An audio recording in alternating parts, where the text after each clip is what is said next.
welcome to the Questionnaires podcast, where each week we source the best questions from Yahoo Answers and attempt to provide the best advice from... When you drink a fizzy drink, when does it stop being fizzy inside of you? 2. Why do we say last night but not last morning, and yesterday morning but not yesterday night? We're here to prove that every question deserves an answer. Joined with me this week, as always, is Marcus. Ahoy. And Damien. Hello. I'm pretty sure Marcus's nose started bleeding while he was reading that question because it was so disorienting. Marcus is like, I saw, in movies, what is it, in The Hangover, when they're doing like the gambling scene and all the numbers are like flying down the screen. On the video chat, Marcus had numbers flying down the screen. It was like a beautiful I was in mind. The Matrix, yeah. Oh, yeah, it's true. It was a confusing one, but I don't know if you guys ever get this, but like I was perfectly fine just before we started the podcast.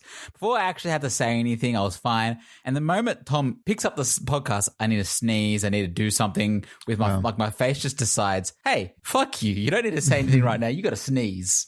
What is happening? That's sort of like when you're in, I feel like, in a meeting or something like that, or in like a quiet time space, like let's just have a moment silence, and then your throat is like, it's got the tickle in there, you need to cough. Suddenly everyone's coughing. Suddenly everyone needs to cough.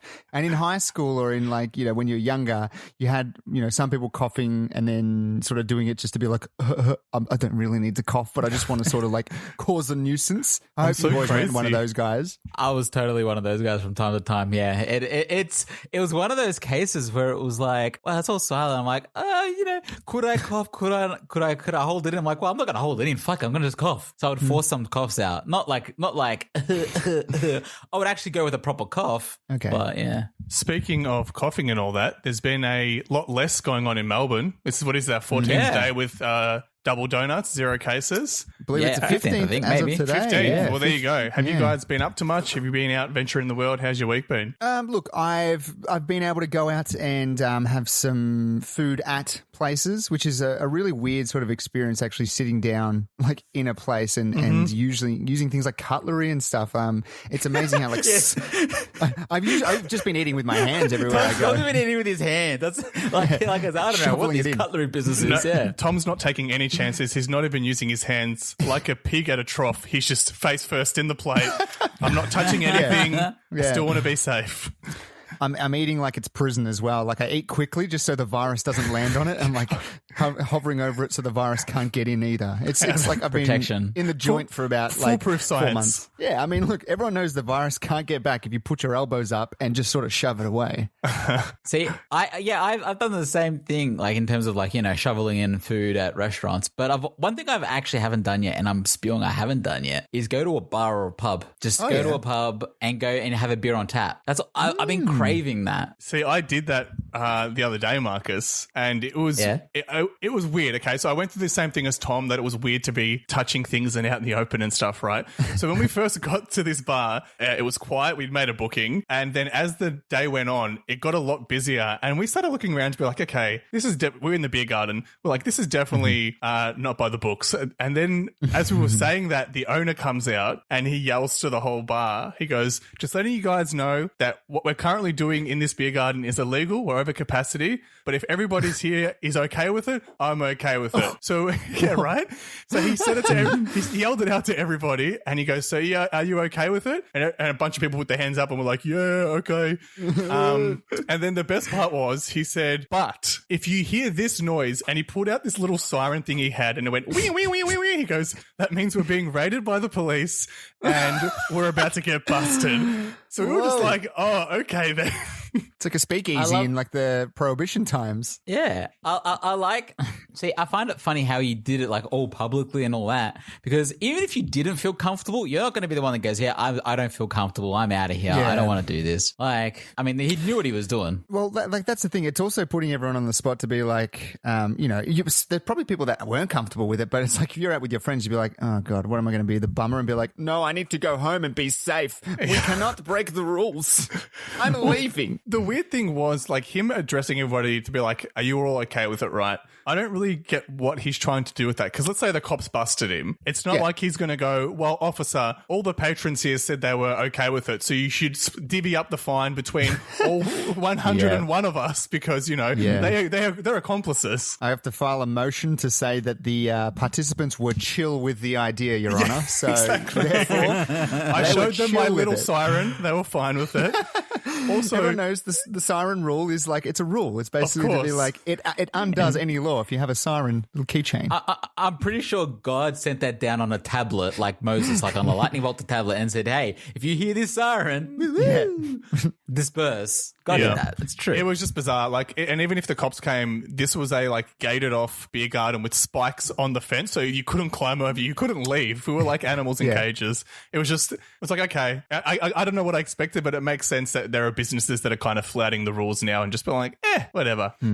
It's interesting though. They've been closed for so long and they're just still willing to risk it. I feel like you've either got people that are going to be overly safe or they're going to be not overly safe. An overly safe situation was my gym, which have a very strict rule as far as like you need to be there on time as soon as the classes start. If your class is at 6, you can't be there. You have to be there beforehand so we can let you in. Then we lock the door. Me on the second day arrived at 6:01 in the morning and the door was locked and there was nothing I could do. Really? They were very strict on it, and they said, "Sorry, that's just how it goes." So my dumbass is like, "It's 6 a.m. I've packed all my stuff to go to work, and now I'm like, what do I do? Like, do I just go to work?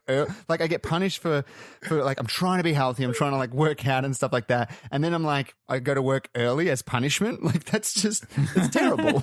Okay, so kudos to your gym for like sticking to their guns, but also, did you rock up thinking, "Oh, surely 6:01, it's not going to be a problem"?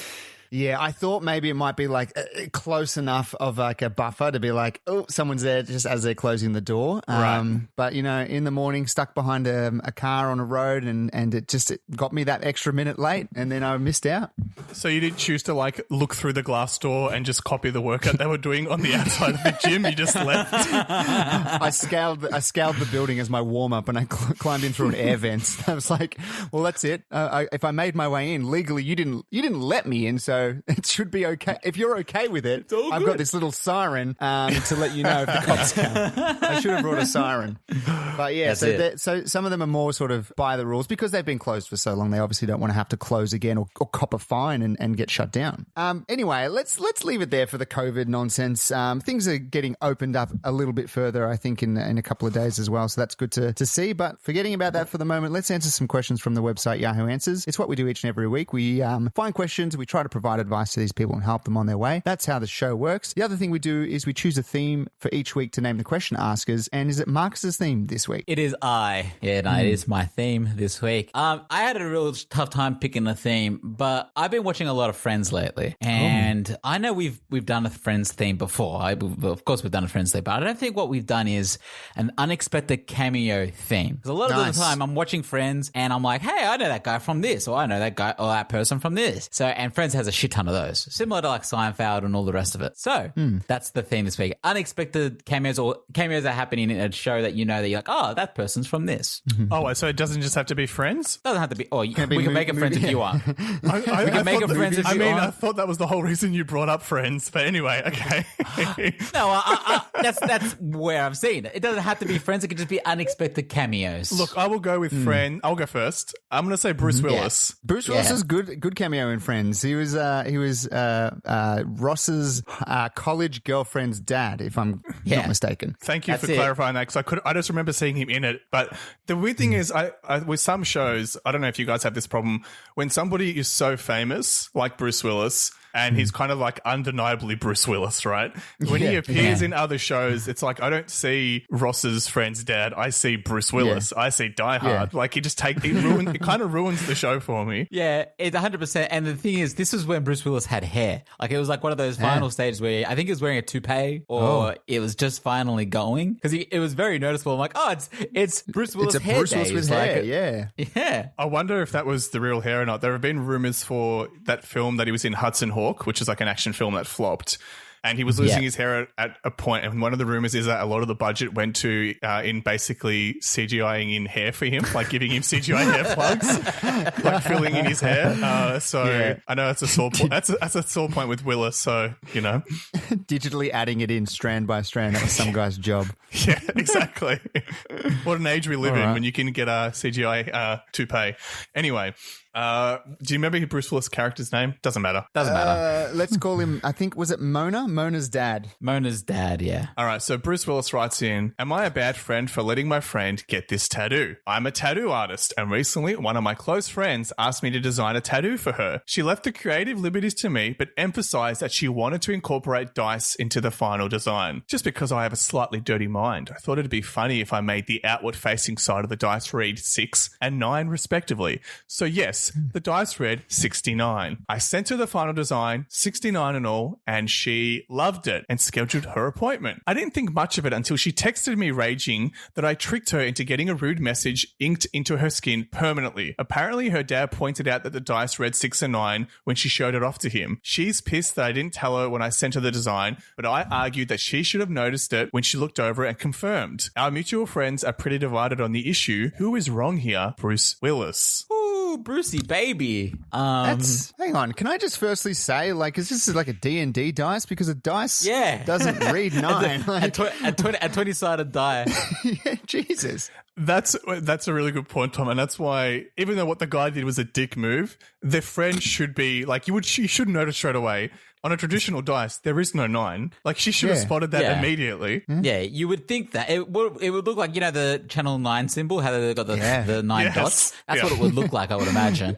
But, maybe she can alter it by just writing still the 1 underneath. It's like, no, it's 9. I just still love Channel 9. Baby. And get Carl Stefanovi giving thumbs up next to it or something. Exactly. This is a real dog move, though, especially as someone who is a tattoo artist, and a lot of tattoo artists, they, as far as I know, would sort of turn down if they don't want to do a design, they wouldn't do it. Like if I wanted to get something that's heinous or racist or something really like tasteless, right? They would probably turn you down. You need to find someone that would do it because they don't want to be associated with it, right? So someone who is a friend is a tattoo artist that would then sort of permanently do that to you, and then you have to the person with the tattoo has to then be like, oh, who did it to me? It was this guy, and like I don't know, it's sort of like it's like getting a bad review that's going to be it's a walking bad review. It'll follow that person forever. Absolutely. 100%. And I think there is also an implication there where the guy says, well, my friend, she should have looked at the tattoo to make sure it was okay. But the thing I think is failing to recognize here is if a friend is doing a job for you, you have to assume they're not screwing you over. Like if I got Marcus to do my tax returns and then all of a sudden he's like, by the way, I cooked your books and now the ATO are going to be investigating you. Isn't that hilarious? I'd be like, no, because I trusted you. What the fuck? What's wrong with you? I got you more money, but you are on the run now. You are a fugitive. You should leave the country. Hey, Damien, I look at your tax return, $69,000. Isn't that funny? Isn't that hilarious? It's hilarious. See, the one thing I will say this about tax returns and all that, I always tell my friends and whatever it is, if I help them out, please review it. Like, I don't know if everything's right, so please review it. So that's different, but I'm not trying to screw you. I'm not putting $69,000 into your salary just for the lols. Granted, that's different to a tattoo. However, I still feel like that's a dick move and bad advertising, like Tom said, because now all of the friends are going to look at you going, well, I don't want to get a tattoo from you because what if you put like a little hidden penis in this tattoo and I'm never going to find it, or I'll find it later. Yeah, he's like doing like Where's Wally of tattoos. He's just hiding something within all of these artworks. Just imagine one of his friends is like, dude, what the fuck? I was doing a handstand in a mirror and I saw the tattoo you gave me spells boobs. I thought it was 8,085. What the hell, man? The old calculator trick. Yeah. This is interesting. Like, what if you had a friend, like obviously, people, your friendship group has a whole bunch of different skills and if you work in different areas and things like that, would you recommend, if you had a friend that was a tattoo artist but they weren't a good tattoo artist, how would you ever, if someone was just like, oh, I need to get a tattoo, do you know any tattoo artists? Would you recommend them? Or like, is it one of those things where you're just like, do you look after your friend? Where's your allegiance stand, I guess? I wouldn't recommend my friend. And the reason is like, I love my friends, and if they were bad tattooing, even if they were good at tattooing, I would say, look, I got a friend here, but do your own research. And the reason why I say that is I don't want to recommend somebody, like a friend, who they know that they're my friend, and then it turns out shit, and it's like, well, your friend did it. It's like, well, hey, I told you to look it up yourself. Like, that's as far as I'm not going to ever recommend something like that. Yeah, I definitely wouldn't. Even when my brother was a hairdresser and he was cutting hair, and initially I was scared. People would be like, oh, your brother's a hairdresser, maybe you can cut my hair. And I was scared to make that recommendation. And a haircut's my